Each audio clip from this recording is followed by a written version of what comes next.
zikayamba bwino zingaenda bwinoso pamoyo wako wa uzimu.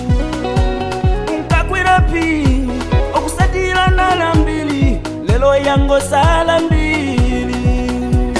Unayamba muzimu kumaliza kutupiwe siwambuya makukonda iweyo. Olunga mazagwa kasanuka wili koma azazuka nso. Mbuye sasamala sachiyambi chako azawerengera za matero. Ngati mkazi wa Loti pita chisokolo osayang'ana mbuyo. Iwe tadeka deka iwe osayang'ana mbuyo. Pita chisokolo bimbika osabwelela mbuyo. Iwe tadeka deka iwe osayang'ana mbuyo.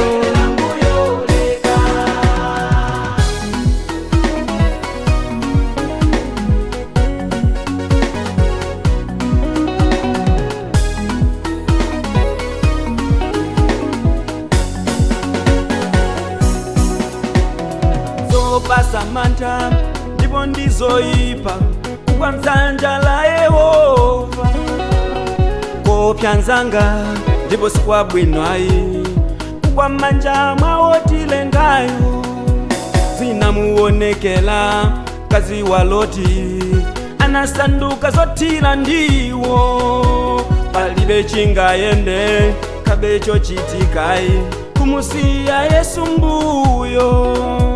Chofunika ndicho Yesu atsogole ife tizibwela mbuyo. Ngati mkazi wa Loti pita chisokolo osayang'ana mbuyo.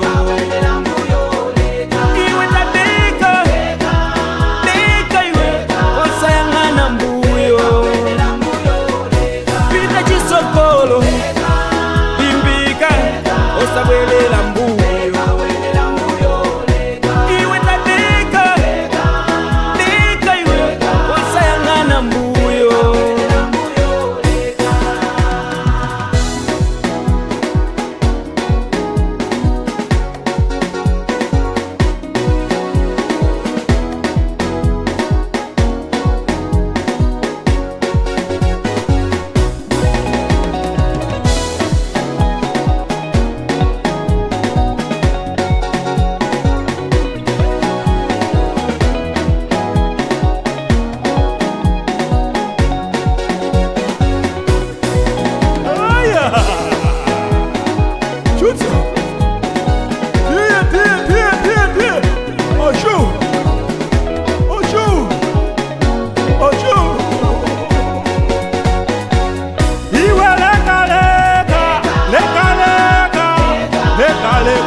Sekalengatia Galatia oyamba bwino kusiriza kukubye.